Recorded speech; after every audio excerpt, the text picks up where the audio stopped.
Hello, fellow Movie Crusaders, and welcome to today's latest episode. Brian and I are both tired. It's been a long weekend. We both have made it through Zack Snyder's Justice League, all 4 hours of it. Brian, you said it took you about 2-3 times to get all the way through it. It did, but not necessarily because of the Not because of the content, but just movie. because life. It's 4 hours of Life my got you time there. that I don't have. If this had hit during the weekend, I'd be fine. But it hit on Thursday night, and I had stuff going on. But Yeah. I managed to shockingly sit there and watch it all in one sitting. I don't recommend doing that ever again because that's a long ass movie to sit there and watch it. That is not a dig on the movie. We're gonna go into a deep dive of this, guys. I'm just saying 4 hours just straight. I mean, like if there was at least breaks up. I mean, like there's parts, but like breaking it up into episodes probably would have been a little bit better because then it would have felt like a TV series, and maybe it wouldn't have felt like such a long thing to get through. But I digress. This is definitely going to be a spoiler review here. So here's the disclaimer. We are not holding back anything. We are going to talk about everything that we want to talk about in this. So here is your spoiler warning. Cue up the spoiler picture. If you guys get pissed off past this point, I don't really give a shit. We gave you a warning. you'll be pissed, but not for the same reason. Yeah, I don't care. I don't care. I would say Brian and I are pretty. I would say we're definitely not defenders of the DCEU. I would say that we're balanced. There's stuff we like, there's stuff we don't like. I'd say that's definitely true. I will say just going to give some background going into this.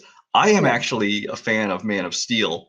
I love I really like Man of Steel also. I consider it maybe the best Superman movie, honestly. So there's that. Batman vs Superman, disappointed. Could have been worse. Could have been a lot better, but it's fine. So just to give you some environment of my mindset going into this. Quick run down the DCEU. What do you like? What do you like? What do you don't like? Go. Okay. Like everyone else, Wonder Woman's pretty good, except for the last act. Aquaman is kind of a mess. It's fun to watch in some ways, but it's just too much. Shazam, entertaining. I was actually a little bit disappointed. Wasn't quite everything I wanted it to be.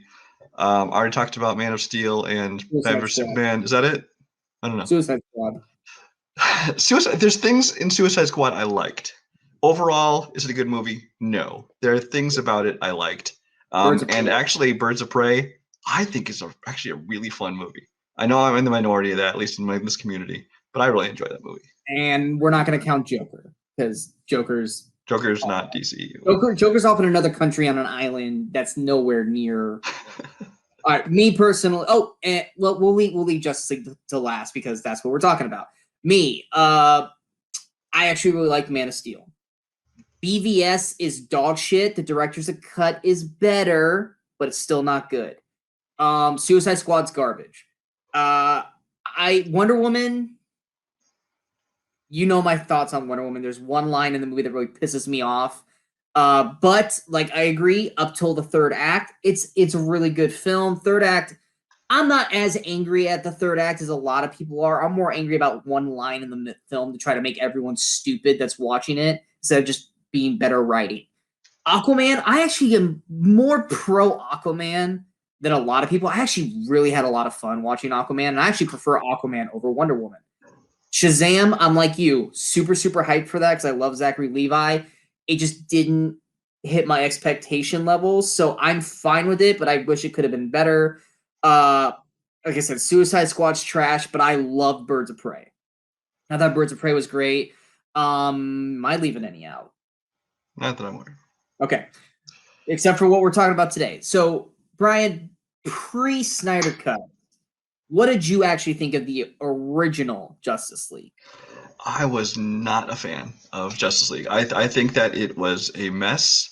I think that it as opposed to like the Avengers model, which it's hard not to compare the two, but just in terms of how they got to it, they built up. Especially with Whedon taking over and directing, it's hard not to look at it as. Yeah, but I'm saying in terms of how Marvel built up to like their big, this is every get together Avengers. It's like the with DC, they're like, oh, well, we did a couple movies, but here let's do a big thing, and then maybe we'll get to like individual stories after this. And it didn't feel like it earned this big kind of epic conclusion. But that's okay because it didn't feel epic at all anyway. It felt like kind of a mess. I think the dialogue was horrible. I think the effects were horrible. I think the writing was horrible. I think the acting in many cases was horrible. A lot of people, want to blame Joss Whedon, but honestly, I think he did what he could with what he had, with the time limit he was still given and the budget limit he was still given. So it is what it is. I'm inclined to agree on most of what you said. I remember watching Justice League and going, it's fine. Like, it's not good. It was one of those things where it was like, I was putting it up against BVS. It's like, it's better than BVS. It's still not good. It is, trust me. It's better than BVS.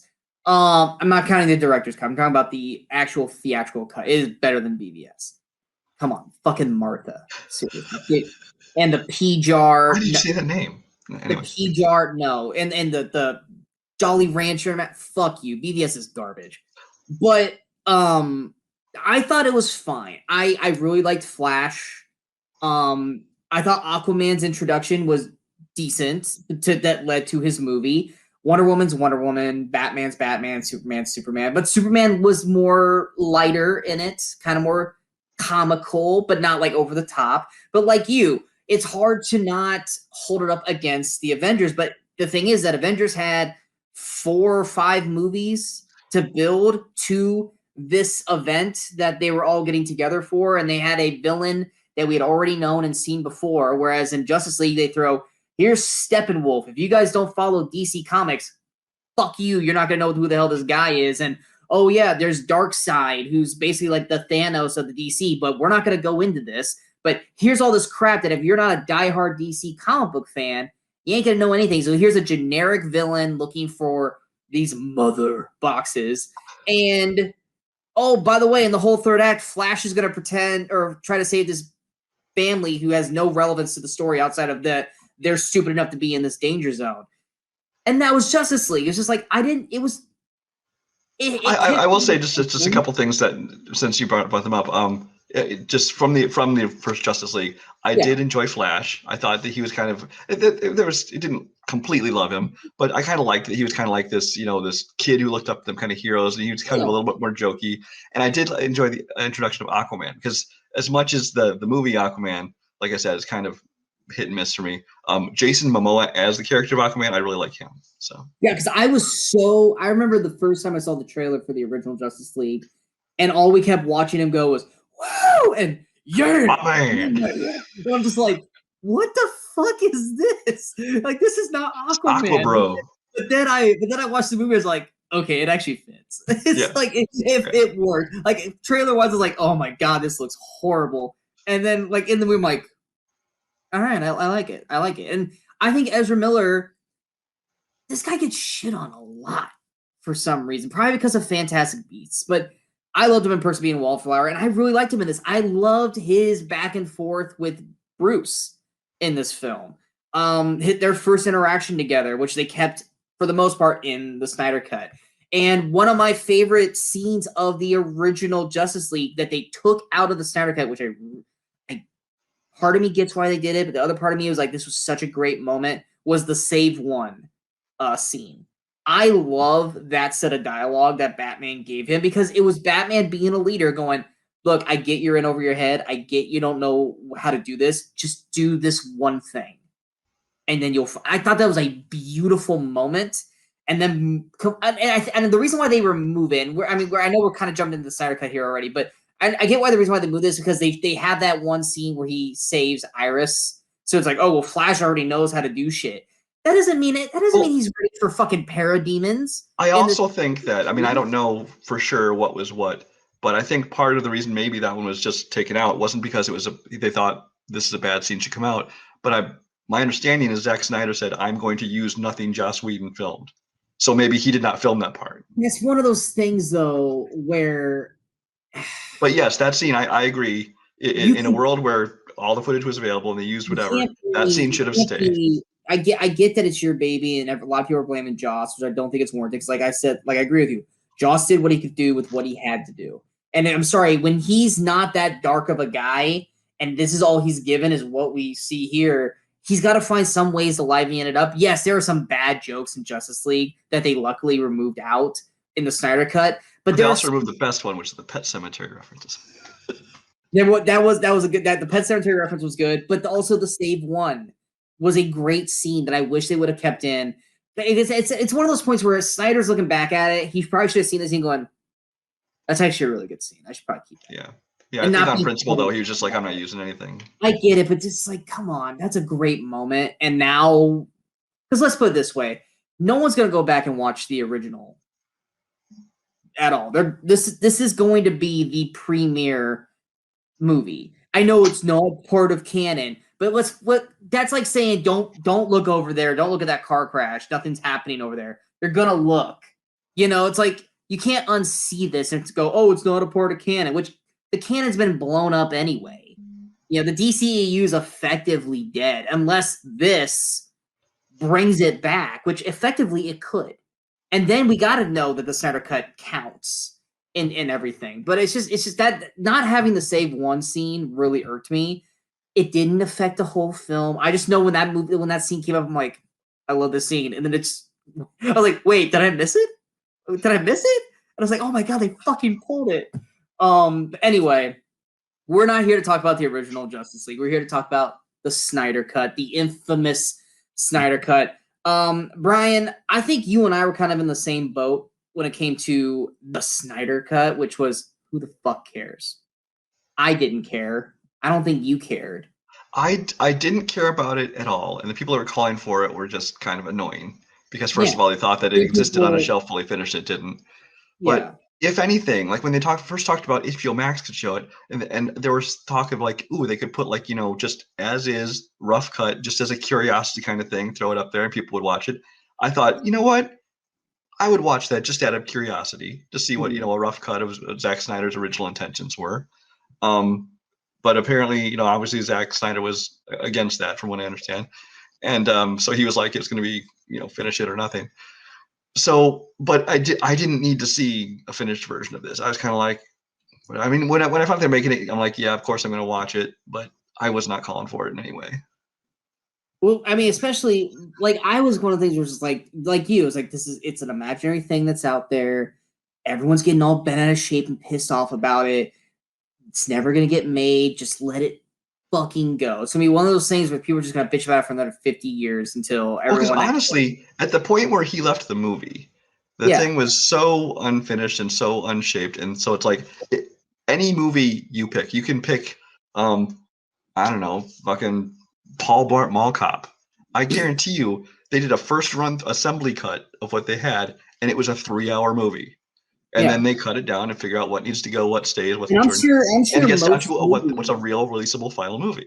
Yeah, I'm sure most movies are probably between 2 to 4 hours long, and then they have to just start. Right, that's just the assembly cut of what they had, which is all that existed at that time. Yeah.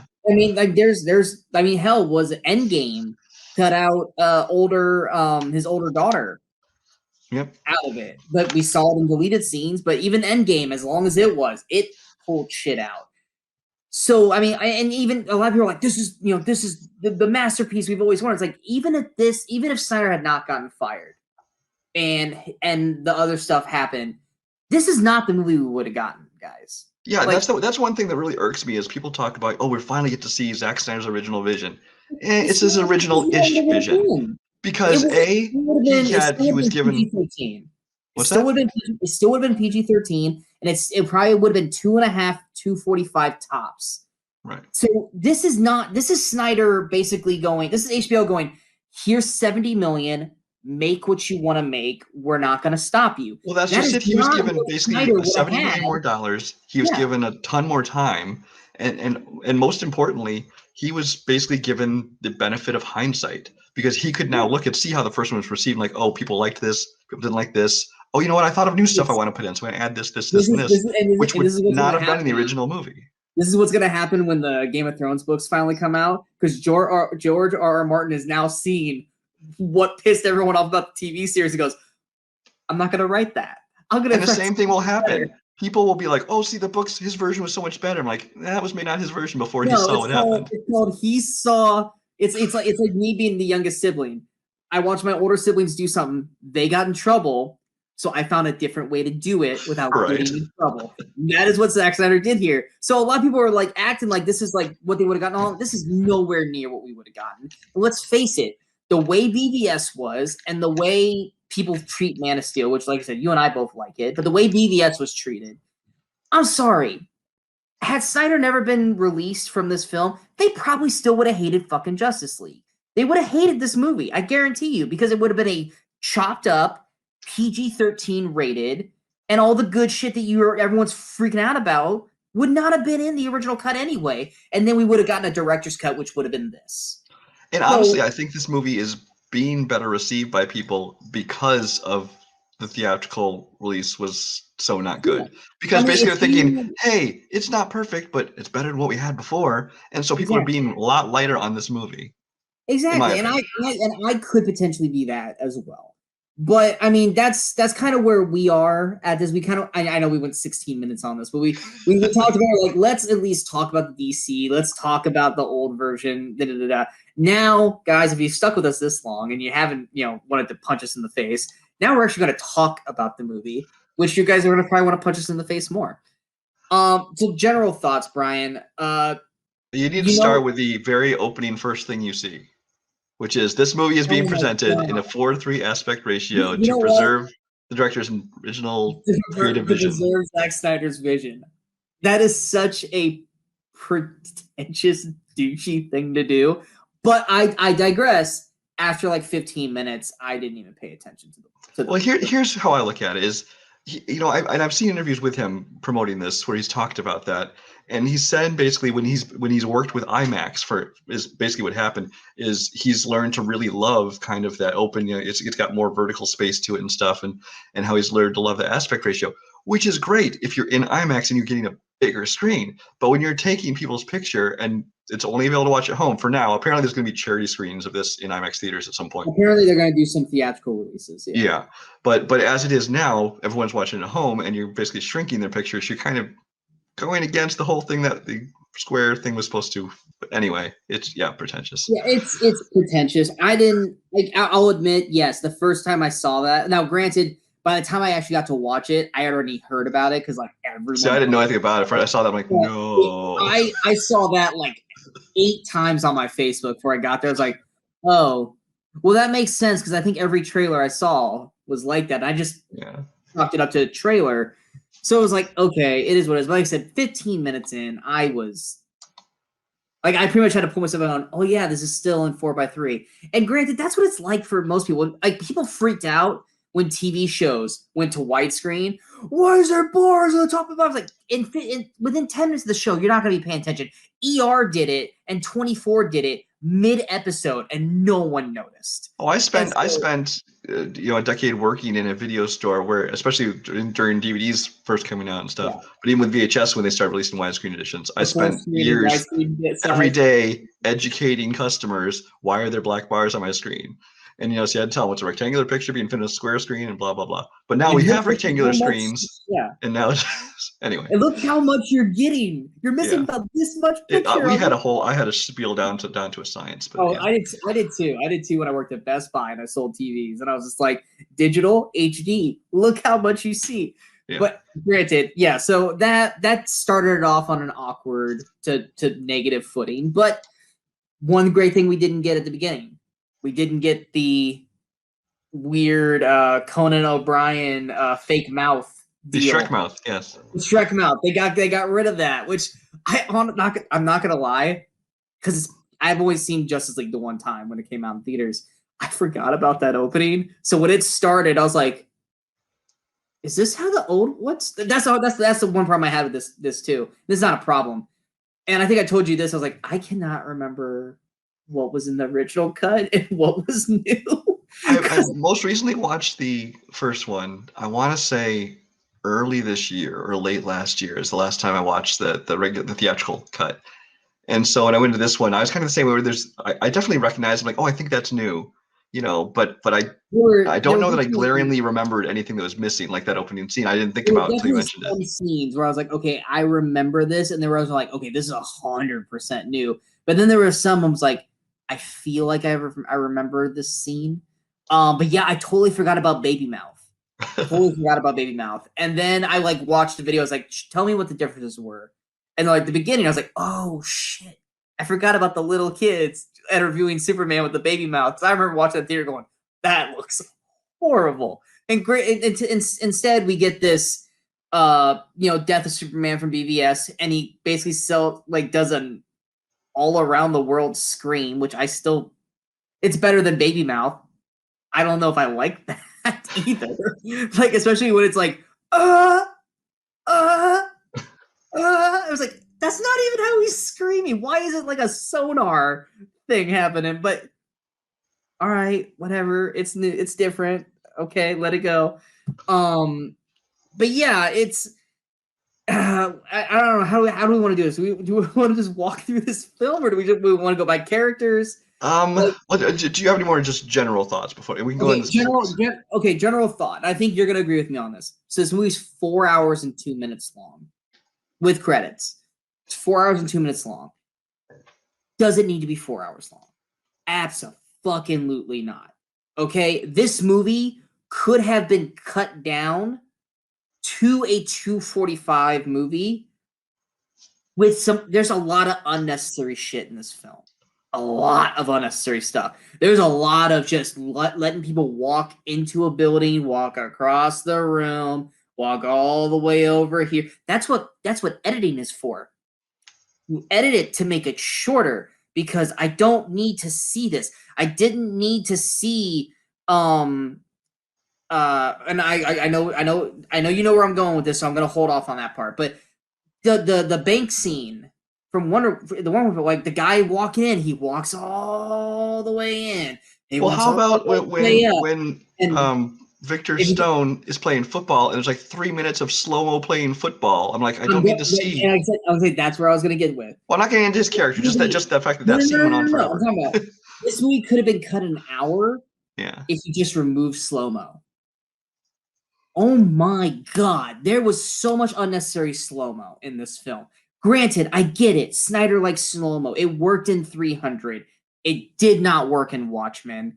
It worked in BVS at certain points. And then the points that we wanted it to slow down, which was the Batman fight scenes, it was fast and we had to go back and rewind.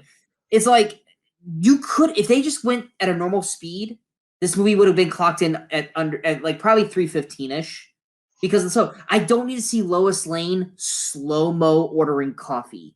I don't need to see Lois Lane slow-mo walking out of the coffee shop, handing it to a cop that has no purpose other than that he knows that she goes to see his Superman's statue every day. I don't need, like you said, a 3-minute slow-mo football scene of showing how good Victor Stone is. You want to know how good Victor Stone is? If you showed that in regular speed, that's a Lamar Jackson type level skills. You show that in slow-mo, okay, cool. I guarantee you that would look 1,000 times better if you just did that in regular. Well, 90% of Wonder Woman is in slow-mo. All of her fighting scenes. I don't need to see her slow-mo dodge every fucking bullet. And then when it's sped up, it just looked comical. It's like, just do it in regular speed. Like, it's I'm not trying to knock it. It's just that there are scenes that can use slow-mo. They can benefit from slow-mo, but he definitely has just this overuse of it where it's like, I think here's the problem. I think people watched 300 and went, wow, that looked cool. It's like, oh, really? Cool. I'm going to make that my thing now. And it's like, no, it worked for that stylized particular movie. Here's the reason why, at least in the beginning, like I said, the Lois Lane coffee deal, I think he was trying to do the slow-mo to depict sadness and gloom because of Superman's death, and it's a rainy day, it's dark, it's sad, blah, blah, blah, slow-mo music video-esque type crap. But come on, dude, you're at 4 hours. You gotta learn to pull some shit. Like, and slow-mo is one of the things that, like, granted, the Themyscira fight, that could use some slow-mo. Because there's some great moments in there that I was like, oh shit, that was quick. The whole Dark Side flashback battle, that could have used some slow-mo because that was great.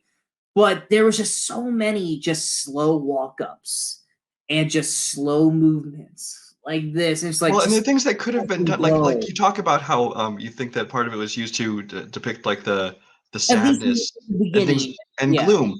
But I mean, I hate to do this, but like Avengers Endgame, they depicted the post-blip world where everything's gloomy, it's depressing. Normal speed. Normal, slow-mo. They were able Normal to use speed. environment music and what it And is, what it is. that's just Snyder's style.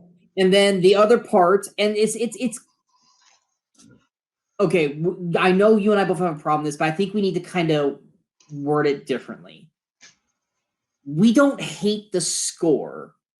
We hate the song choices. Oh my God. Because the score by Junkie XL, I think the actual instrumental stuff, except for Wonder Woman basically stealing the 300 soundtrack, because whenever Wonder Woman's doing something, it is the 300 soundtrack. I'm like, that's 300. You can't copy and paste, Zack Snyder. We know you did 300. That's copy and paste, and that's cheating. But Junkie XL's, and he goes by his real name now. I can't remember what it is. When he's doing actual, yeah, when he actually does actual Q6, it works really well. But the song choices, my God, they're awful song choices. The first time I noticed it was with at the end of the first Aquaman scene, but then like the Flash rescue scene. Yeah. Oh my God, that was horrible. Luckily, I will say this: there was like I think 3 or 4 times I noticed horrible songs, but I think they were all like in the first half of the movie. I think after that, there wasn't really any songs until like the end credits. I will say this: most, not all, most of my negatives are in the first 2 hours. The last 2 hours, which is effectively when they finally bring Superman in, or they decide to get Superman in, that's when the movie is like finally kicks into its gear. Because that's like, okay, now we know where the story's going now, because now they're like, we're in the Justice League movie now. Like, this is them going on the final mission. That first 2 hours is where all the slow expedition dump crap is in. Granted, some of it's good. A lot of it's unneeded. We're gonna get more into that. But yeah, the music choices, like I said, the women who are basically like in all love of Aquaman as he's going back into the they ocean. sing that little whatever it is, Norse folk song, whatever it is, and it goes on again. It goes on for like a minute and a half. And the girl grabs his sweater like she wants to fuck it. I'm like, dude, calm the fuck down. Like, I don't care. Like, when she's like, okay, I get it. Jason Momoa was good looking, but pull it back, chick. All right, seriously. But yeah, Flash's song. Oh God, that song was rough. That was a rough song. I mean, it was a scene that already went on way too long and in slow mo. But then they add that song to it, and you're just like, oh my God. I didn't need to see him caressing Iris's face and then going, hot dog,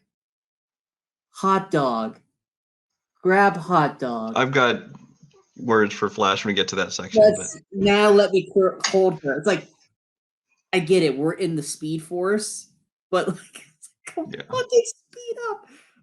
So yeah. Anything else on the score or the music? Well, not the score, but just to go back a second on my thoughts on the length of it, because it obviously is way longer than it needs to be. But here's my thing: if there was talks about releasing this originally as 4 1-hour like episodes on HBO Max, and from what I've read, again from an interview with Zack Snyder, a lot of that came down to legal issues, because if they released it as a series instead of as a movie, then they have to redo contracts and blah blah blah.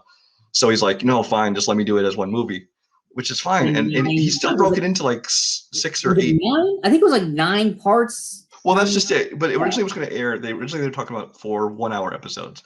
But then he makes this movie, but then breaks it into whatever 6, 8, 9 chapters, parts. For I'm not sure why, because if you're not going to release it that way, I'm not sure the point of that. But my thing is, especially with a lot of this extra stuff, a lot of this superfluous stuff that didn't need to be in the movie, like whether it be so much of Victor's backstory or so much of even Flash's backstory or some of these other things. I think that if you release it as a series, you can get away with that, because you have time, like, this episode's kind of focusing on this character, but then it kind of culminates in this, and that works. But I think as a movie, it just makes it flow so horribly. It does, because the pace is supposed to be an ebb and flow. Yeah. And it's bumpy, stall, bumpy, stall. action, stall, but 2-hour mark, full on, let's go. Yeah. And that's what it is. I mean, granted, like I said, some of the backstory stuff and some of the extra character work greatly helps out some of these characters in this film to make them stronger characters. But there are some that it's like, okay, let's go. Should we go ahead and just jump into the big one? Because I think everyone is wanting to Cyborg. Cyborg was clearly the main character of the first one that got kind of just like, yeah, you're here, but no one. He's the Hawkeye of the group, basically. Hawkeye needed a sequel to Avengers to finally get a good backstory. But it was one of those things where it was like, okay, he's there. He's connected because of the mother box. That's why he's here. There's no other real reason for Cyborg except he can connect to shit and all this. Which, granted, all the other crap happened behind the scenes with Ray Fisher and everything. But he gets pretty much like his own movie. Like, you might as well call this Cyborg featuring the Justice League.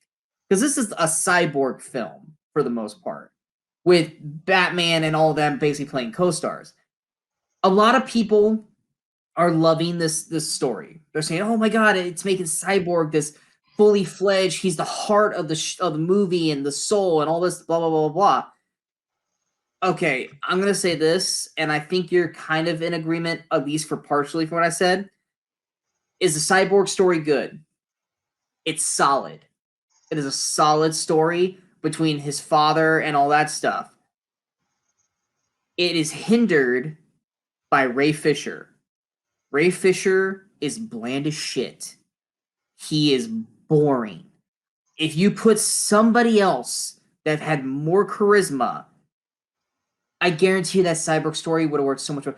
Oh, he's supposed to be punished and tortured soul and blah, blah. So is fucking Ben Affleck as Batman. He's intriguing in this movie. Ray Fisher, I'm sorry, I've never seen him in anything outside of this film personally. His performance is not good. But yeah, I mean, can you picture like obviously we're going to get him, but picture like a Michael B. Jordan in there. Michael B. Jordan or John Boyega. Yeah. Someone like that, if you put them in there with their charisma, their performance, the Cyborg story is amazing. And you know what? Maybe that's why it got cut, because it's dull and bland, and it went on for the Cyborg story itself is like an hour and a half of this film. And when you have Ray Fisher just the whole time, granted, I'm maybe going a little too hard on it, but yeah, I'm not. You think you're in agreement? Like, a lot of people are like, "Fuck you, Sean. Ray Fisher's amazing." No, oh no, not. Just wait till I get into it. Okay, he's not. But it's just like he doesn't. Honestly, I don't think I really saw any real emotion out of him till his father dies.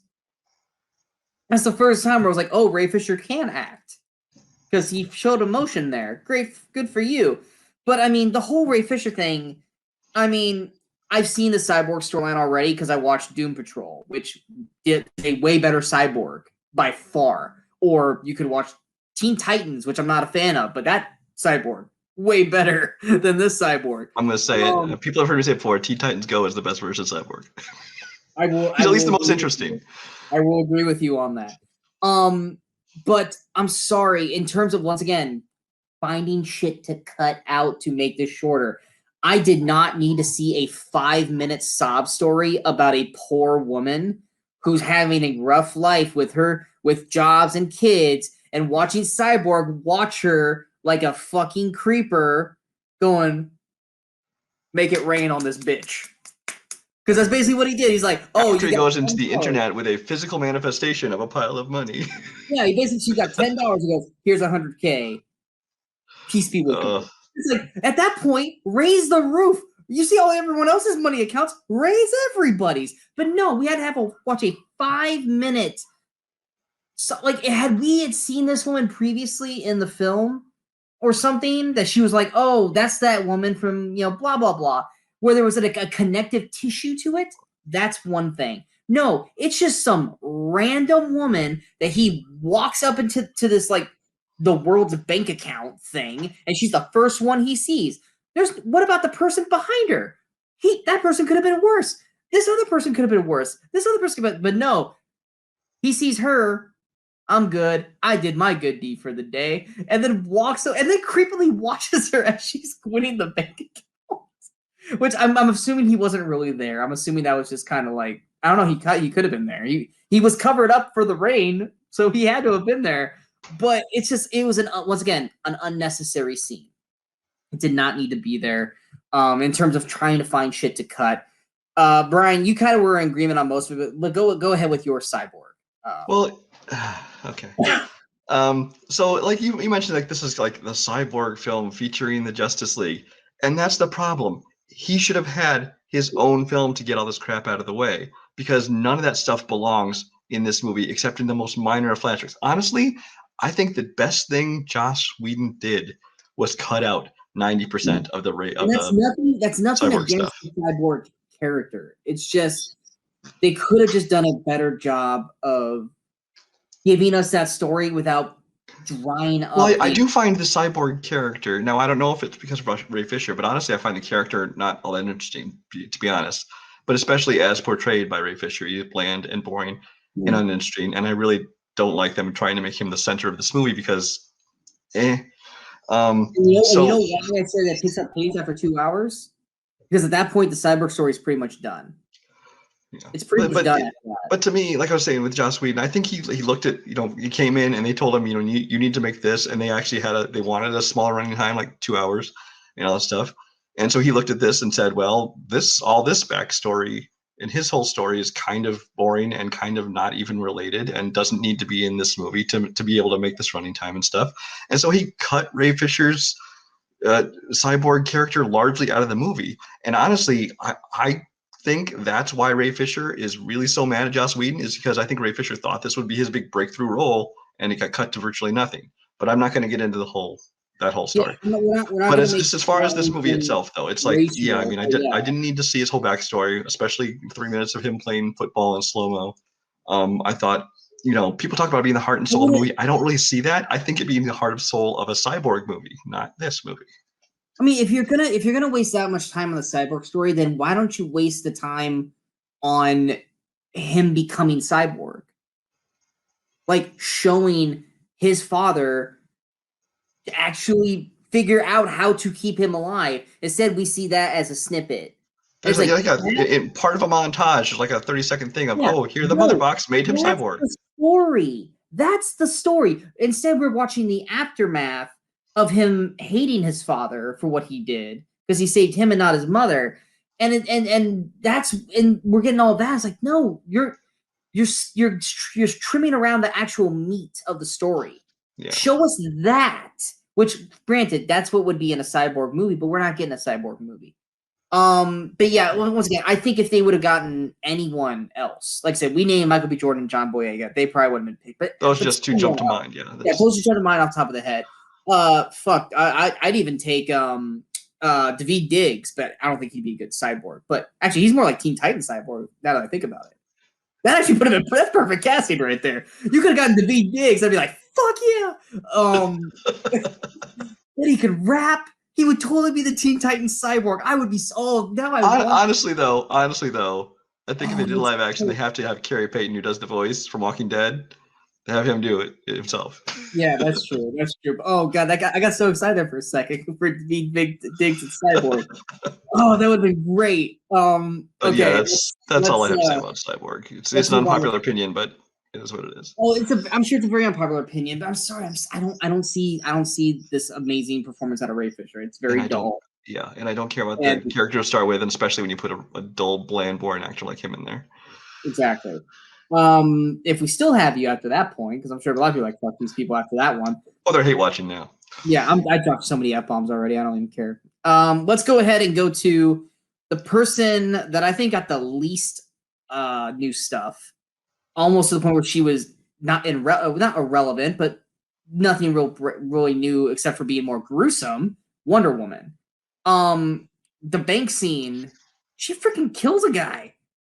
Like, I was talking about, did she just murk that dude? Like, she chucked him into the freaking wall, and you saw like his head splatter. I was like, oh, okay, so this Wonder Woman kills. Well, it is Snyder after all, so he doesn't care about morality with these superheroes.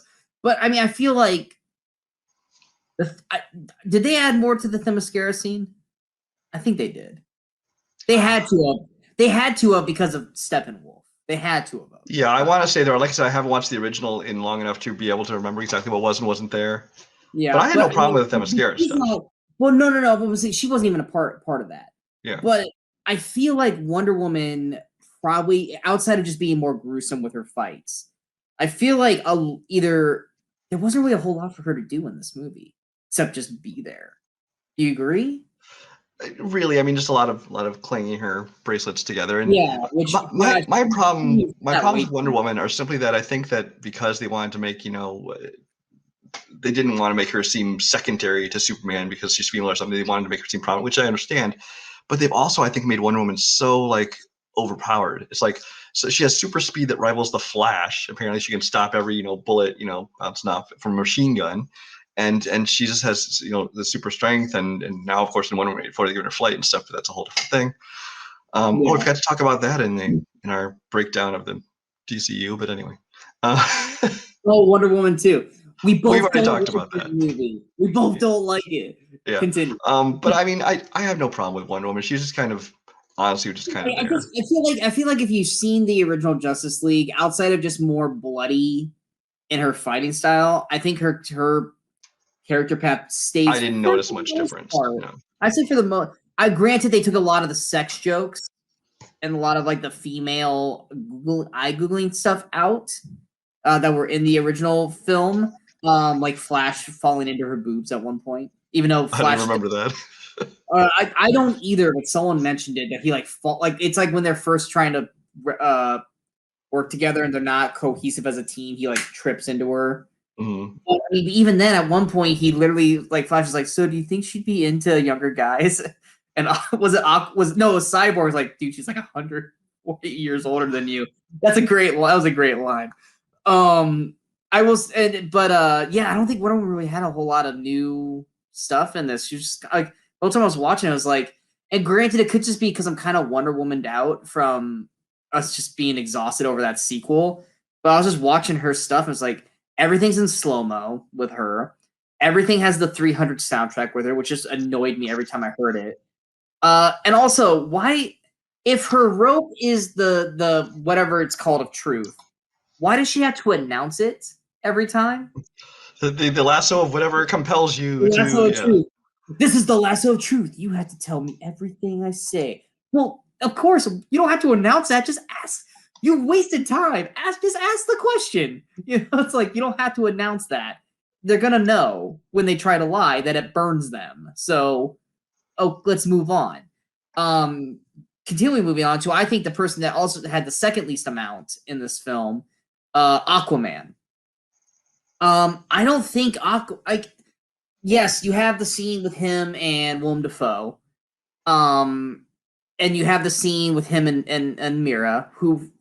And you didn't respond to me when I said this, but I'm sorry. Mira looked different in this. There were times where I was like, "Why does she look like Emily Blunt in this movie?" Well, I think even the look of them, even Willem Dafoe's character, they both had a different look to them, and I think that's because they hadn't done Aquaman yet. So they're kind of setting it up, and this is Zack Snyder, what he had just kind of designed for them, and all of a sudden Mira had like this really bad accent that she didn't end up having in Aquaman. It was like a kind of a British accent. Her hair was more orange than red, and Willem Dafoe had this bad, like, long hair wig. But I mean, it was just one of those things where it's like, I must not have seen it. But everyone was like, this Aquaman storyline really helped lead into the Aquaman film, and I'm like, I didn't see that. I thought the brief intro they did in the original cut was fine for leading into an Aquaman movie. If anything, I thought this hurt it because at the end of the movie, he sees them both and he gets in the truck and leaves. And then you go into Aquaman and he's like buddy Willem Dafoe. And when Mara shows up, he's like it's almost like he's like doesn't know who she is. Right. But no, you do know who she is. Well, that's just, I think that's part of the whole thing of, well, this isn't canon, so you have to kind of ignore. Let's put it this way: like in theory, I think Aquaman would have been different if this movie had come out with those scenes in it. Is what it is. Well, yeah, because you're taking out the first act for the most part of the film because he brings up King Orn. He brings up him needing to take the throne. He goes into Atlantis, which he had not done before prior to the Aquaman film, and then he's in there. Where the fuck was Patrick Wilson during all this? Why wasn't he protecting the thing? Like, he just let freaking Aquaman went right in there, just like Steppenwolf, untouched. You know, it's one of those things where it's like I felt like this version of Aquaman, and they removed the parts that you and I liked. That whole final battle scene, he doesn't go wow or yeah. He does the my man, but they took all that. Did you notice that they took all that out? I didn't. I remember I think I kind of did, because I started and I was like, wait, did they take out like his personality? But then I heard the my man line, like, oh, okay, I guess it is there. No, So I mean, I guess I wasn't sure if the other stuff had been cut. It's like the only part they kept in, like him like soaring through going. Wah! They took that out. It's like that's in Aquaman. That's what makes Aquaman to me. Yes. This version of Aquaman. I'm like watching it because he does it when he's surfing the parademon down. He does that, but he didn't do it in this. He just wrote him down with no sound. There's one point where you can hear him go woo, but it's so faint. And I only heard it because I only saw it because I had the subtitles. But yeah, they removed his chanting and his kind of surfer boy kind of wooing and hawing during the battle. Like, I'm sorry, Aquaman's very bland in this movie now. Like, they took kind of he does have some funny jokes. Like, I don't go quite that far, but he is definitely not helpful for this movie. Jason Momoa is still great. I still love him as Aquaman. Like, he had that great moment with Flash where he's like, which one? One or A or B? A or B with the hat. He's like, like, that's a great scene. But like, I was watching that final act, I was like, oh, they took out like all the fun, like his fun dialogue there. You know, because like there was the because there's I remember in the trailer when he jumps on Bruce's Batmobile, he says something in the original. He does not say anything this time. He just jumps on the Batmobile and rides. Yeah. Like, he's quiet the entire time. But yeah, I feel like his character story with Atlantis completely contradicts everything in Aquaman. Everyone's like, this is a better setup into it. It's like, no, if anything, it counters what we saw in that first film. I feel like Aquaman's, if any character gets deterred from their own film, it's Aquaman because of this. I mean, he's still fun to watch, and I still like Aquaman and stuff like that. But I feel like this movie actually did him a disservice. I don't know if you agree with me on that, but I feel like they actually kind of. I don't feel like it did him a disservice, because I think, well, maybe it's just because I've already knew him from the Aquaman movie and stuff, but I didn't feel like they took away from him here. I think they didn't. I don't know, again, unless it's just because those are things that Joss Whedon filmed. I don't know why they would have cut those things, is all. I mean, there's plenty of things where we're like, why didn't they cut this out when he kept it in? And here we are. We're going to get to that stuff. Trust me. Let's go ahead and go to Superman. They took all the lighthearted stuff out. He was back to being Man of Steel, Henry Cavill. I don't hate that, because you and I both like Man of Steel. We both like that Henry Cavill-ness of him. Mm-hmm. Yes, it was nice having a lighthearted Henry in this, but it didn't feel right. I don't think it felt right in the original cut. So I don't hate anything particularly that happened with Superman. I think. No, I mean, I feel like obviously they cut the opening scene and they cut the very end scene, the race with Flash, which is like, okay, fine, cut that. But then my only thing is, so he comes back. He wears the black suit for reasons I don't know why he wore the black suit. Now, in the comics, they explain that's supposed to help, like, heal him. Like, it's supposed to be, like, something with the sun and stuff like that. And I think you hear it off in the distance when he's in the ship. Like, it's like, when they're playing stuff. Like, I think you hear it. But it's not focal point enough for anyone who hasn't read the comics knows why he wears the black. Yeah, and then but then even through the end of the movie, like not even just when he first comes back, even through the movie, he's still wearing the black suit. You never see, I don't think, the red and blue. No, you see it in the closet of his ship. But you never see him wearing it in this movie at all. He stays. And so I was kind of like, okay, whatever. But I mean, but like you said, I don't really have a problem with anything to do with Superman. I think that again, I'm not aware that they added anything that helped him either. But they made him more brutal at the end because his fight with Steppenwolf was 100% different. Like him, like cutting off Steppenwolf's horn and him just bam. See, bam. again, I couldn't tell what was new and what was old because I couldn't remember. All that stuff was new. At least to me, I was watching that going, this is new. I did not remember that brutality of him in it. Like him seeing Lois and then going to the farm, like that stuff all seemed exactly correct, the exact same way. I was so worried once I saw them take the save one line out. I was so worried that they were going to take the him seeing Flash running up behind him, because that's my favorite part of the movie, is when they're all fighting and Flash looks inside. And you see Flash has that look like, oh shit. That's my favorite part of the film. That was my favorite part of the first one. It's still my favorite part of this one. And I was so terrified after I saw the save one got taken away. I was like, they're going to take my Flash horrified face away. And they did, and I was like, oh, thank God. It's like I couldn't have. I'm sorry. That would have killed the movie for me if they would have taken that scene out, because that is such a great moment. Because as we see throughout the film, Flash keeps saying Superman was my hero. I looked up to Superman, and for him thinking I'm gonna get around him, and the Superman going, bitch. Flash just like shitting his pants as he's running. I love that moment. Then like I said, Ezra Miller, I think he's a great Flash. But yeah, Superman, I think everything they added was for the better for him. There's not really anything negative about him. Could we have gotten more?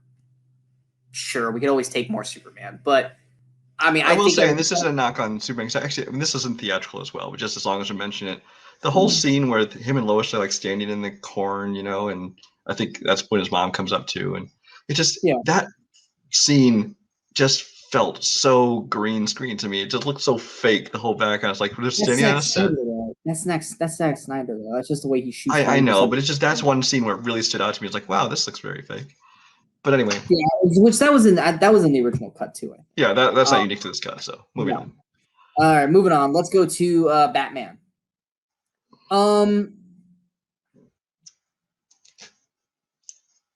This is Batman's character is the part where I'm having the hardest time remembering what's new and what was old. Like his lines, like his scenes with Alfred, like I'm bringing the red cape, don't swing it. Like, no, this red cape fights back. Like, there's some great lines of dialogue in there with Batman. Outside of the one scene that we're gonna hold off and talk about later. Aside from a couple lines, I don't think his role in this movie was changed much at all. I can't think of whole scenes or anything. I think a lot of his scenes did get changed, but I think that they were just more dialogue in scenes that were already in the original cut. He just said more, or he had different verbiage in it. But still, I don't hate Ben Affleck as Batman. I think he's actually a pretty decent Batman. He's definitely not my favorite Batman. I'm going to go with an unpopular opinion here in that, well, I'm first of all not a big fan of Ben Affleck as an actor. I think he's fine in most roles he plays, but I'm not a huge fan. I honestly, he's probably one of my least favorite Batman actors. Now, I'm not saying his movies are worse than, say, Batman Forever or Batman and Robin. That's not his fault. That's not his fault. But I think that as Bruce Wayne, as Batman, I probably like the other actors more than Ben Affleck. But that's I think he's a better Batman than most. I think he's a lesser Bruce Wayne than most. I'll say that. I'll agree with that. I think his Batman is probably one of the best Batman. His Bruce Wayne is a bottom tier, and that's just because when he's Bruce Wayne, I'm just seeing Ben Affleck. He's not doing enough to make me not see Ben Affleck and me just seeing Bruce Wayne. That's why I don't think he's as great as a Bruce Wayne. Now, when he's Batman, the physicality and how he fights as Batman in that is the closest I think we've ever gotten to the animated Batman. The animated I can agree with that. Yeah. I when I watch him fight as or whoever's under the cowl doing the fight scenes, that is the closest I've seen to the brutality of the cartoons that I love. Because Christian Bale, his fighting was more he didn't really do a whole lot besides just do this. He did, trust me, he didn't. Whereas Batman, like Ben Affleck's Batman's doing full on like moves and stuff, and Val Kilmer I think is the worst Batman still, and I think he's worse than George Clooney personally.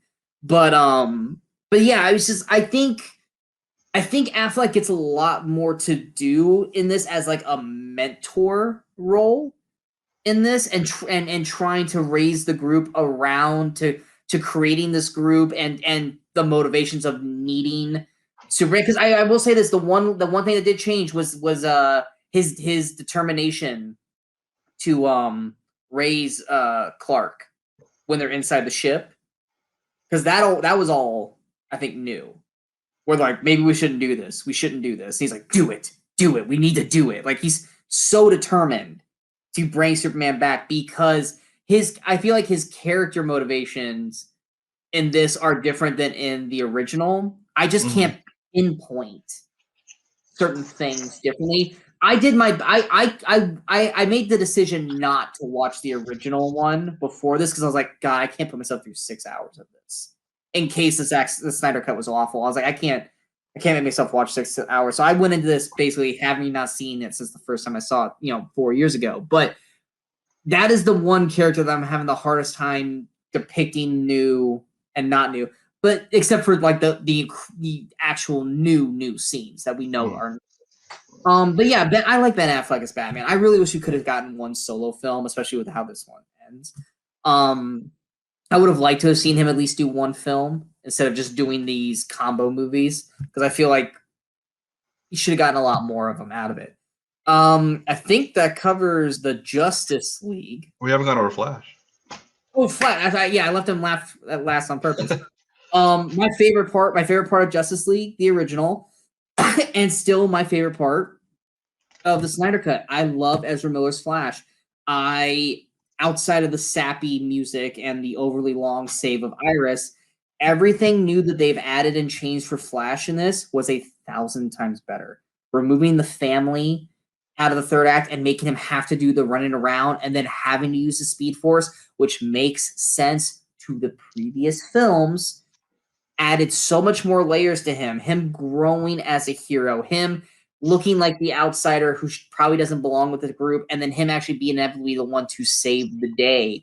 I loved Flash in this. I loved his jokes. I loved his new dialogue with everybody, because it was more buddy with everybody. Like, he had little moments with each one that you could tell that the team was forming, because he was able to joke with all of them. And he's like the little brother.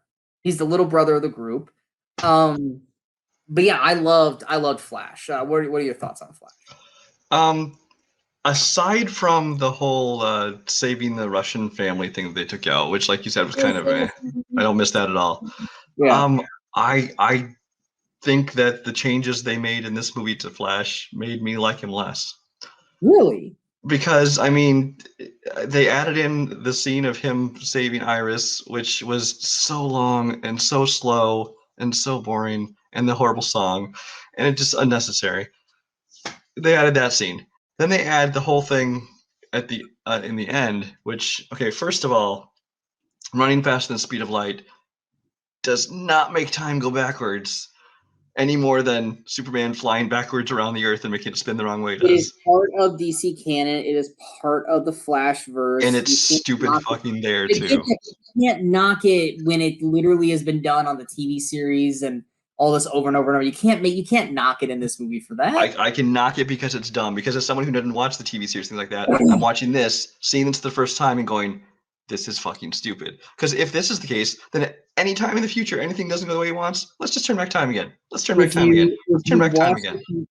you watch the TV series, you'll know why he can't do that. The TVs, I don't have no interest in the TV series. Those TV series are horrible. Hey, Ezra Miller shows up in the TV series. Oh, even better, yeah.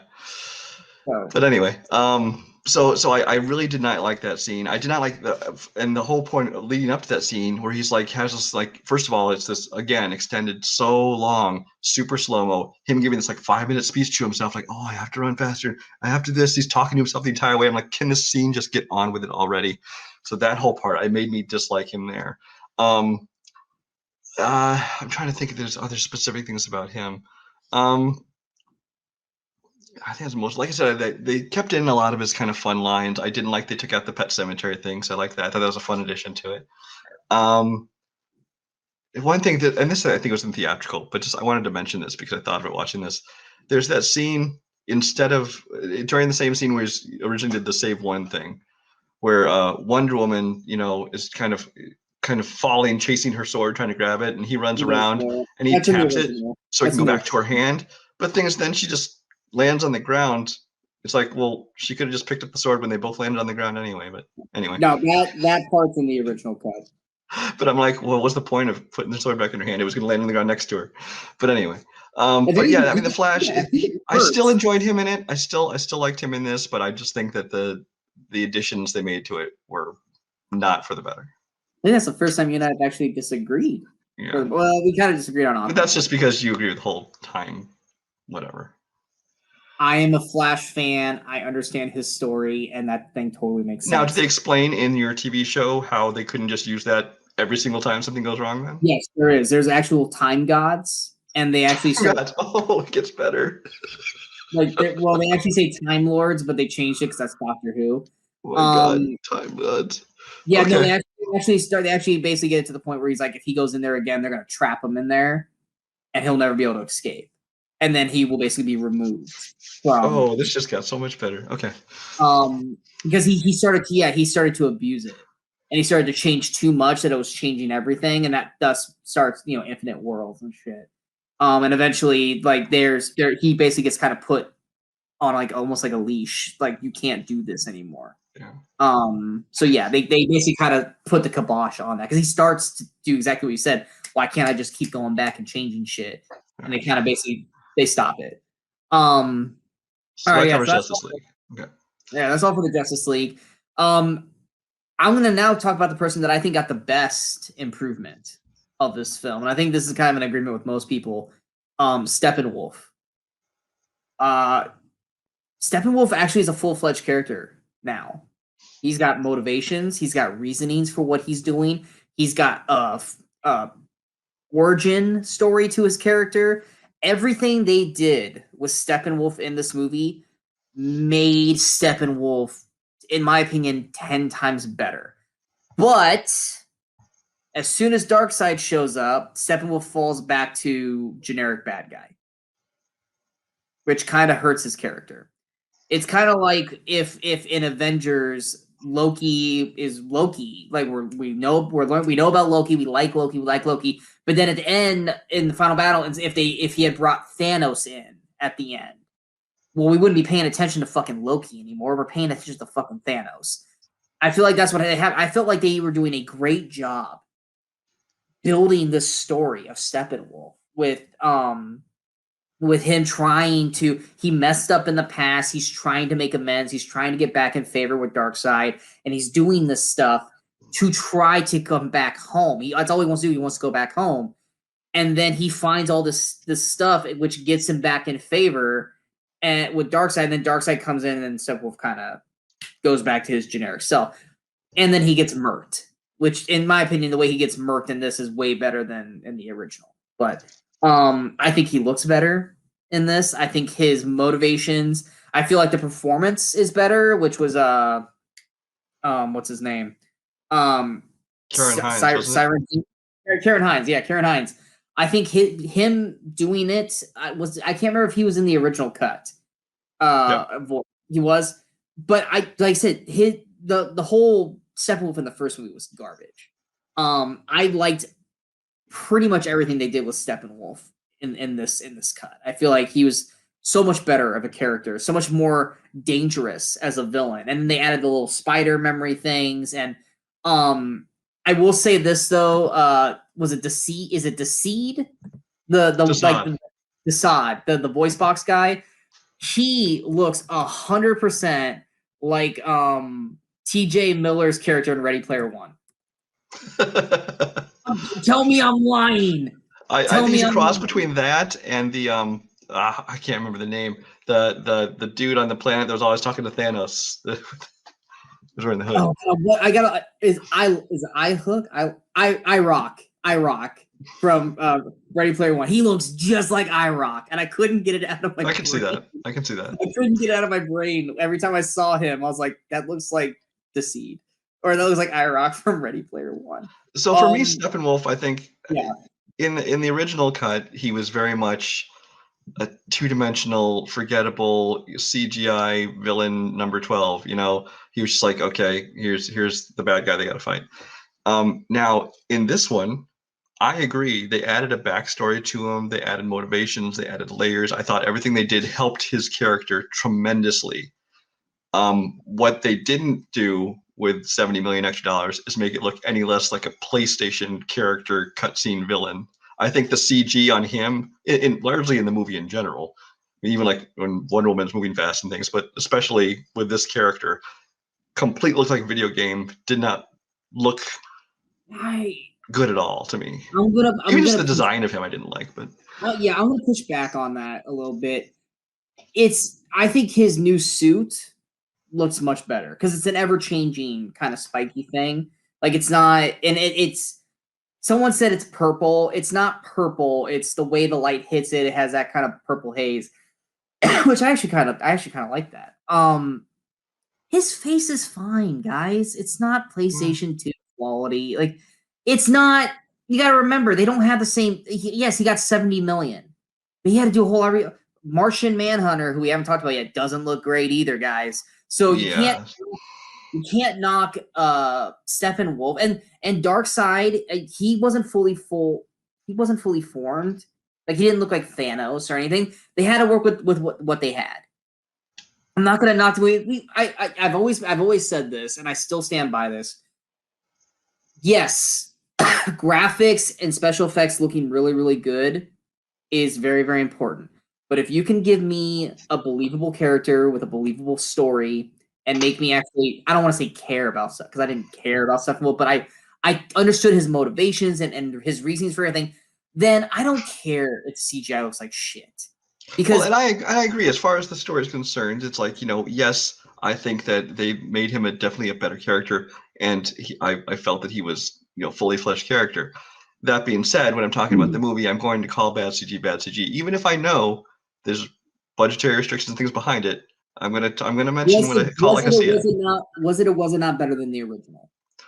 From what I remember, a little bit. It was definitely better than the original. Especially once again, he had this badass armor, and first time he sees Darkseid, he removes it because he's not special. Like I thought that was another thing too. He's like, I'm removing everything to show you that I'm beneath you, kind of a deal. I thought that was also spoke volumes to the character of Steppenwolf as well. But yeah, no, he definitely looks better in this than he did in the original. Anything else on Steppenwolf? No, not on Steppenwolf specifically, but just because it has to do with his scenes. Because I forgot to mention it in the general thoughts here. There's in the finale when they're fighting Steppenwolf. It got to this point. I know you mentioned this one time talking about Teenage Mutant Ninja Turtles Part 3, where like everybody has to, like, you say a line, now you say a line, everybody has to have a line.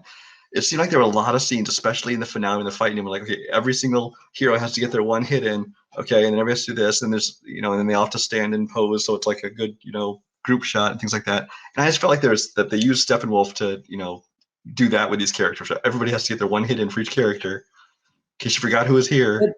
But granted, in any big kind of movie like that with a lot of they all do that. Like, yeah, Avengers. It just seemed more blatant here. But anyway. Can we also call out that they did the Avengers shot in this? There was a couple of shots I felt like they wanted to be Avengers shots. The Age of Ultron where they're all like lined up. They did that. We did that in this too. This is such a slow mo. I'm like, they totally just did the Avengers shot. Yeah. But what are your thoughts on Darkseid? I don't really have many thoughts on Darkseid because he's kind of in here as kind of the ambiguous other villain, like basically this movie's villain's boss, who clearly is being set up for a future movie that we're not going to get. He's Thanos in Avengers 1 and 2, where that's exactly how I felt to him. Thanos in 1 and 2. He's like this looming threat that's coming, but it's not here yet. So honestly, I just didn't really care. But no real thoughts on Darkseid. But I will say this: I like that when they did the flashback this time, it was Darkseid and it wasn't Steppenwolf. Yeah. Because that showed, granted, he gets hit once and he kind of bitches out and runs away. I don't know if I necessarily agree with that because I don't think Thanos would have ran off. Thanos would have been like, you should have aimed for the head. Boom. Instead of being pulled. And then how did they not remember that was Earth? That was the one part that confused me. Like, Darkseid's fighting on Earth, but he couldn't remember that Earth was where the anti-life thing was? Well, I think maybe this is, again, I've watched this one time and I was wondering if you could explain. I didn't dive deep into this, so I don't know. So if we're wrong, it's just recollecting it wrong. Yeah, I'm confused. But my understanding is that he came to Earth looking for the mother boxes. I think it's a separate thing than realizing that Earth is where the antimatter thing or anti-life thing was. No. I'm saying in the flashback, he's going to try to get the anti-life thing because you can see that it's under them as they're fighting. He's on Earth. He's fighting all the Atlanteans and Amazons, and I'm assuming that was Zeus that kept throwing lightning bolts and shit at him. Darkseid's on Earth. He loses. He leaves. Darkseid doesn't remember where the thing is until I don't even remember how that scene just felt out of place where Steppenwolf just finds it all of a sudden. Can you explain how he just that scene just felt out of place? Like he just landed somewhere and boom, it's there. And I couldn't remember. I honestly, and people will jump on for this, but it's just because I don't recall. I don't remember. I watched it once. And I think something happened that he suddenly realized, oh, wait, I see this thing now. Now, I don't remember what caused it, though. Yeah, he transported to this grassy field. And I was like, what's he doing? And it's like, oh, here's the thing. And he's like, Darkseid, it's on Earth. It's on Earth. I'm like, well, no, duh, Darkseid. You were on Earth when you lost. How did you not remember that? Like, I'm sorry. If I got my ass beat at the Quick Shop on 3rd Street, I'm not going to fucking forget that I got my ass beat on the Quick Stop at 3rd Street. How did Darkseid forget that it was on Earth? He's beat 100,000 worlds, but this one beat him, and he can't remember that's the one. But the one that beat his ass escapes his mind. That's the part that I didn't get. Right. And one thing I want to mention, and this I honestly got from Facebook memes and stuff I see going around, but just kind of in relation to Steppenwolf and Darkseid, with the mother boxes, I never really thought about it at the time, but then somebody pointed this out that the Amazons in Themyscira, they put it in this basically temple surrounded by constant guards, things like this. It's very protected in this collapsible place. The Atlanteans put it underwater in this thing that's surrounded by guards at all times and all stuff. And then the humans bury theirs 3 feet in the ground. So. and if you think about it, so did Cyborg. Cyborg buried it on his mother's grave, 3 feet down. It's like, right? Is humans not? We hide tombs of Egyptian mummies better than we hide this fucking thing. Because humans deserve to go extinct at this point. Walk it down a well at least. Damn. It's just I just love they showed what was it, the Atlanteans they fed it to an octopus or something. And then put it on its shrine, and the Amazons tried to shoot shit at it, and then put it here, and then men's just bury it. Not even as deep as you bury a body, just a couple feet down. You're looking at the hole. It's it's gonna stick out of the ground, guys. It's not even. It's even if you pour it over, somebody's dog is gonna dig that up. You're gonna trip over that. You're gonna go, stupid mother box. Mother, that's how it's got its name. Mother box. I mean, I think what we saw of Darkseid was good. If we were going to get more films, right? It was I think you summed it up perfectly. Yeah. It was Avengers 1 and 2 Thanos. It was just kind of this looming threat that's on its way, but not part of it yet. If we were going to get more, great. Knowing as of right now that with this blowing up that. Who knows? They might go, "Hey, Zach." I'll talk about that when we talk about the ending. Yeah, but I mean, especially the ending. But it's just one of those things where it's cool, but it means nothing to me. Which I think that's our next step is going. Well, let's talk about one more character. Which part? That's Martian Manhunter. I was kind of concluding him with the whole end part. Oh, like, okay, let's go with Martian Manhunter. Because he doesn't have to do the main ending scene. He only has 2 scenes. He has 2 scenes. One of them, they take a character that we've already met, and apparently he's Martian Manhunter now. But Martian Manhunter, A, had no reason to be in this movie. B, to make him pretend to be Martha Kent for what? To make Lois Lane get a pep talk? I don't know. It just seems like he's basically there to basically just go, hey Lois, get out there. Yeah, he had no purpose at all being in this movie, except, and especially in his scene at the end, where, you know, he actually says, you know, there are some who've called me the Martian Manhunter, and he just like says it just like that, like you're expecting the crowd to erupt when most people are probably like, okay. Part of me was actually hoping Bruce would have went, doesn't have a good ring to it. I want to see Jim and Hansu going, who? Like, maybe you should work on that a little bit more. Yeah, maybe but it just seemed like this character that was put in there for no reason other than say, oh, look, another Justice League character you recognize. But the problem is, comic book fans, yes, 90% of the general movie-going public, no clue who this is. And that unless makes you watch the CW shows, because Martian Manhunter is all over Supergirl. But again, that's not most of the general movie-going public. It's most of the people who are probably going to see these movies probably watch the CW shows. But I would much rather have wanted a tease for Green Lantern because we saw the ring fly off. Now, granted, that was way, way, way back when. I would have much rather have had a Green Lantern tip of a hat than Martian Manhunter showing up.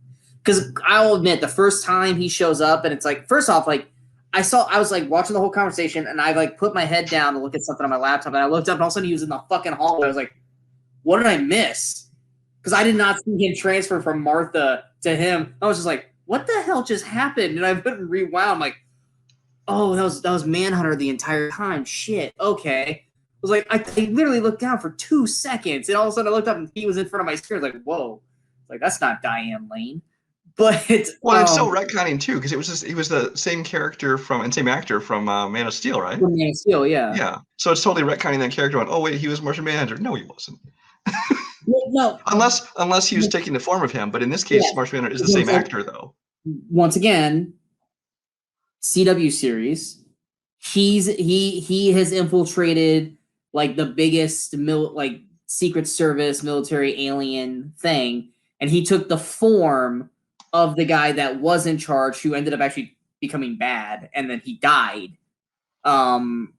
Kara's Supergirl's like father on Earth killed him, but died in the process, kind of thing. And then he kind of just took the form of that guy to stay there to make sure aliens were safe.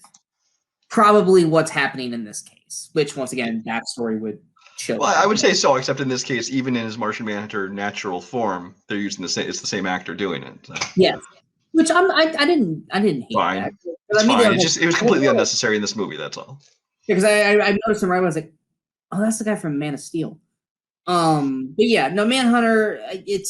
Once again, it's a giant tease for things to not come.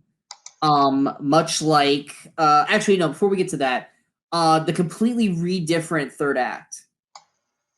That whole third act changed. Like, I actually love the way they did the third act this time.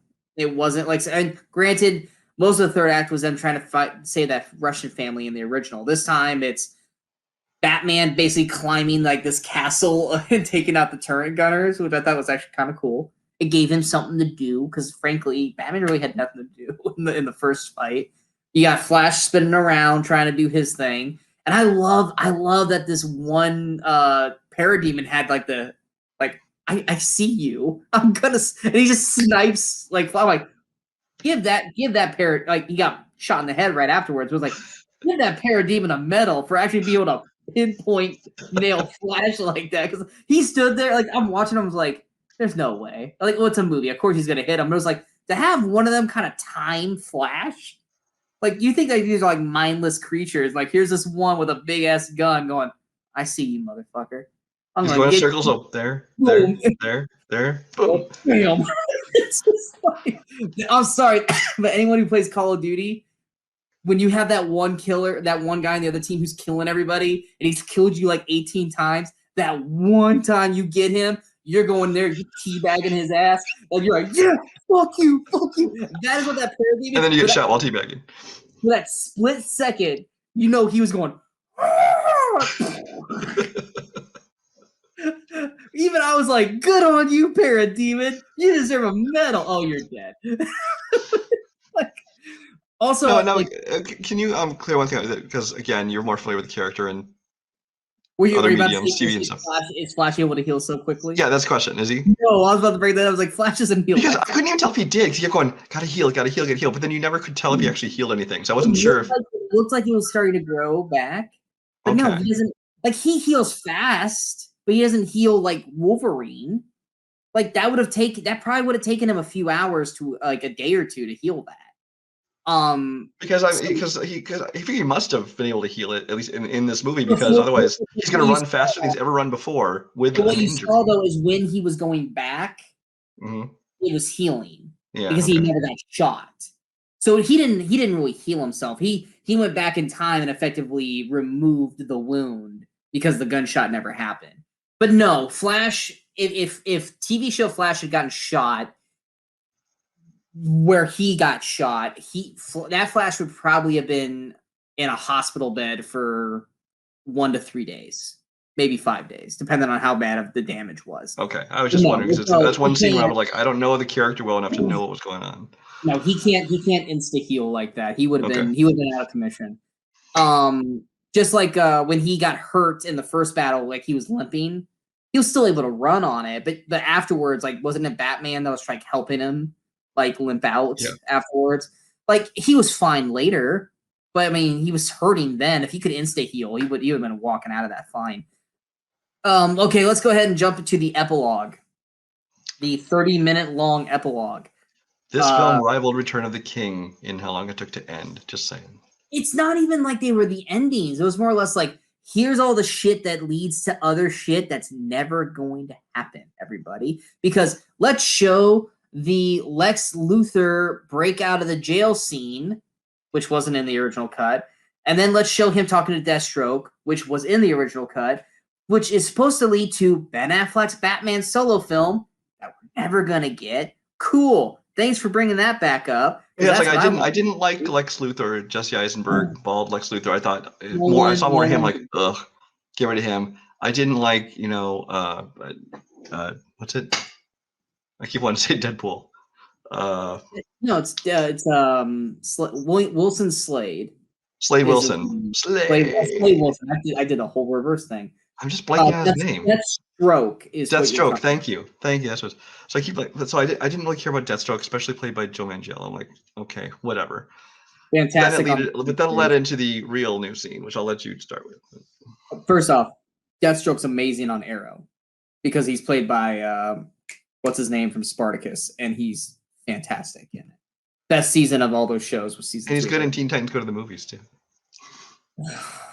Oh wait, you're talking about Stroke or Deathstroke. I think you're talking about okay, Manu Bennett. That's what I was talking about. Manu Bennett, who plays Slade Wilson in the Arrow series.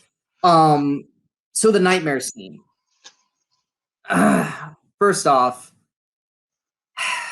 once again, just like with Darkseid, just like with the Eisenberg scene, you're showing us sneak peeks of what the sequel and the third Justice League movie was going to be. Why? Why are you giving us this? I'm going to tell you what. This is all new stuff. No. It's all a ploy of Snyder going, hey, give me the money. That's just it. Snyder saw how the fans were like, oh, release the Snyder Cut. And WB's finally like, okay, fine. Here's your Snyder Cut. He filmed this. I guarantee you he filmed this as a giant cock tease. So the fans will be like, we want to be able to see his sequel. Please greenlight his sequel. And this was the only new scene that he shot, apparently. According to him, this was the only new scene he made and shot. Yeah. I hate Jared Leto's Joker. I do. You know I do. I hate his Joker. He was the worst part of Suicide Squad, and there's a lot of bad shit in Suicide Squad. Birds of Prey did the greatest thing they possibly could by having Joker in the movie, by not having Joker in the fucking movie. But didn't hate this Jared Leto Joker. But why didn't I hate this Jared Leto Joker, Brian? Because they completely retconned him to try to turn Because him into he Heath was Ledger's Joker. That's fucking right. They made Let's him smear his think makeup. Let's have him talk Joker. cryptically like Yes. Jared Leto's Joker. I mean, like Heath Ledger's have Joker. him poke fun at Batman and knowing that we need to work together. And da-da-da-da-da. It's like, cool, Jared Leto, you're now doing a Heath Ledger Joker. I like that. Which I'd been fine with if you had played him in the last movie. Yeah, but this one just... Notice that none of his fucking face tattoos were there. They're all gone. It doesn't say damaged on his fucking forehead. Like, you can't retcon that, Zach. That was in the previous fucking movies, dude. He had tattoo removal done. You didn't miss that scene? Come on. Yeah, apparently. But like I said, I enjoyed that. I liked Ben Affleck and Leto's back and forth. It's completely taken out of context of everything that we've seen previously up to it. But in terms of one actual scene, because it's the first time we ever saw them two on screen together, I liked it. I want more. I want to see more. I loved their bringing boy wonder do a man's job. I'm gonna fucking kill you. And then him trying to get Harley Quinn. He's like, almost got. I loved that scene. That's a great scene. Does it belong in this fucking film? No, it does not. It has no bearing on this Justice League movie whatsoever. You remove this scene from the Justice League film, and the Justice League film is still the same damn film. Yeah, this existed only to tease a movie that's not coming. This was basically them teasing us and playing with us and making us go, I want more. Well,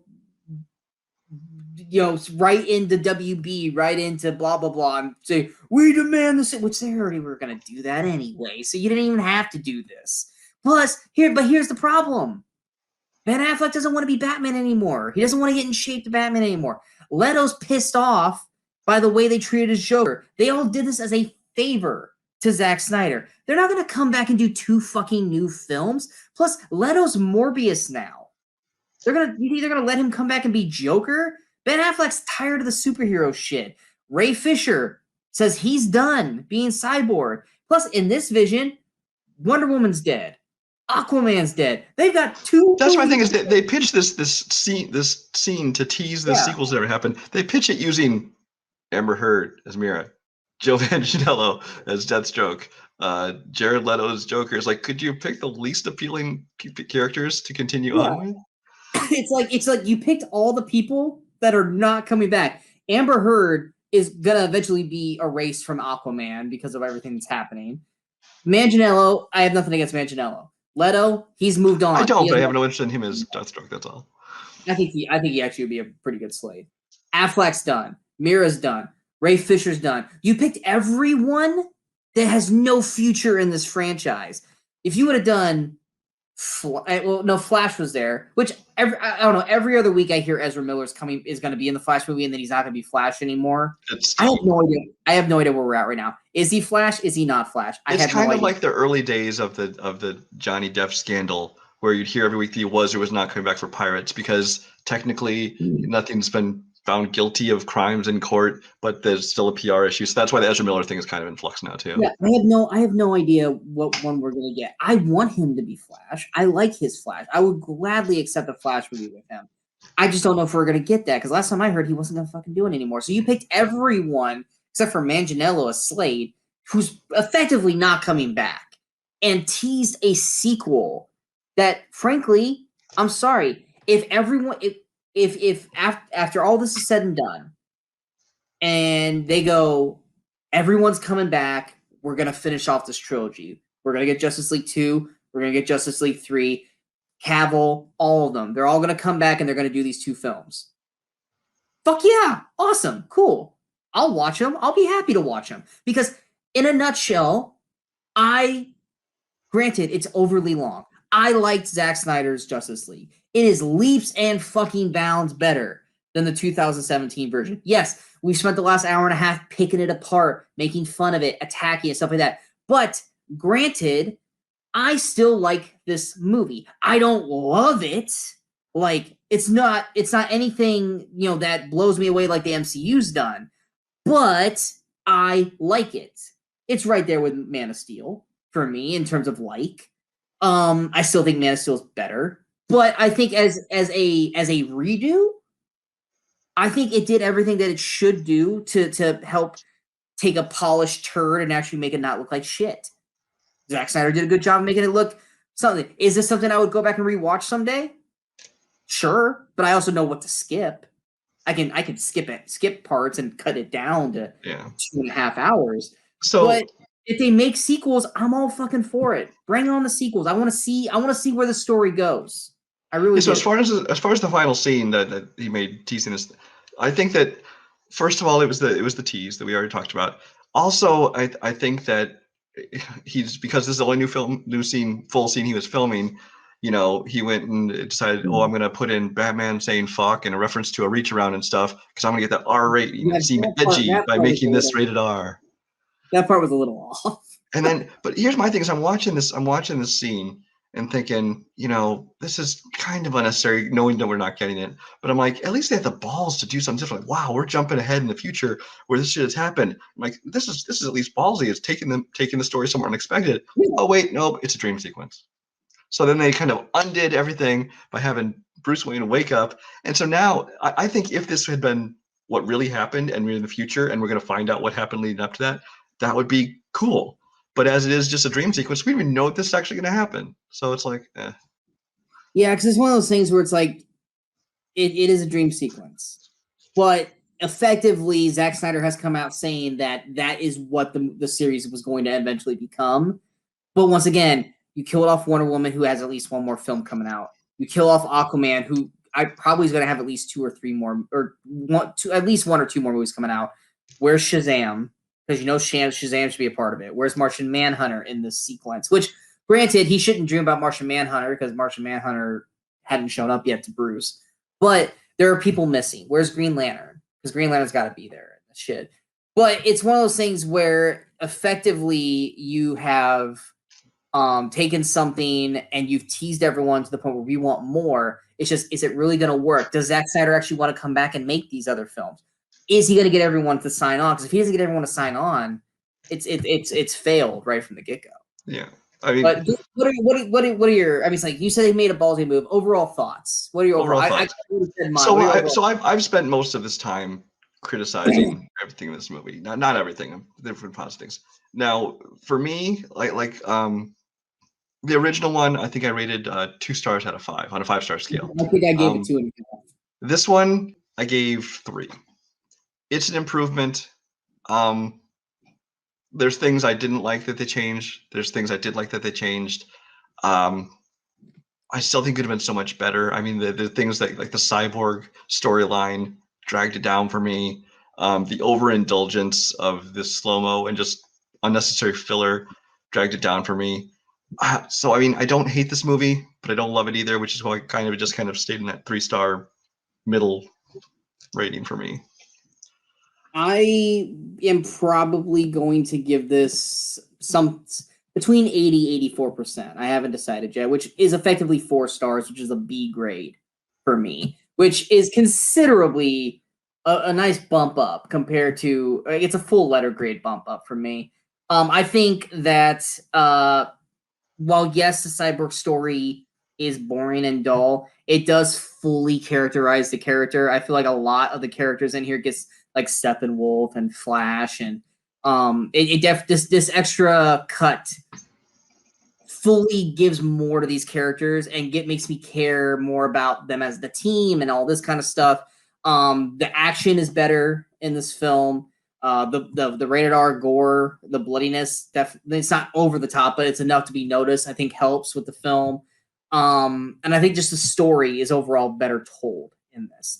There are some stuff wrong with it, like you said, such as the slow-mo, the score, the music, not the score, but the actual music. And then just the overall pacing of the first 2 hours. But based off of what it was previously to where it is now, it's a significant improvement in my eyes. It is definitely the definitive cuts, just like the director's cut of BVS is definitely the one I would watch over the regular BVS. I would definitely always watch the Snyder cut over the Justice League cut. Not that I really have any reason to watch the Justice League cut. But all in all, through all the bullshit and all the waiting and all this stuff, I mean, I'm happy that it came out. I'm happy we got to see it. I hope I that am. Again, for me, it was almost more just on a curiosity level. I don't know yeah. that we needed this to come out. I'm fine. I watched it. I was like, okay. Um, if it was going to lead, if they decide, if they said, okay, you know what, we're redoing Justice League. This is the new version of Justice League, and we can continue from here with sequels. Then I would be a little bit more excited about it. But as it just being like, nope, the other one's canon. This is just look what you could have had. It I kind of is feel like, eh. I feel like by them releasing this cut, granted this is not where they were going with it, but I feel like making this a trilogy with Man of Steel, BVS, and now this, I think this makes this an actual really solid, conclusive trilogy that opens up the chance of spin-offs, kind of like how Star Wars does. This was the story of Clark Kent from here to here. We get introduced to Batman. We get introduced to all these characters along the way. But Superman is the central focus of the story, even though he's only in the last 2 hours of, well, he's only in probably about 30 minutes total of this film.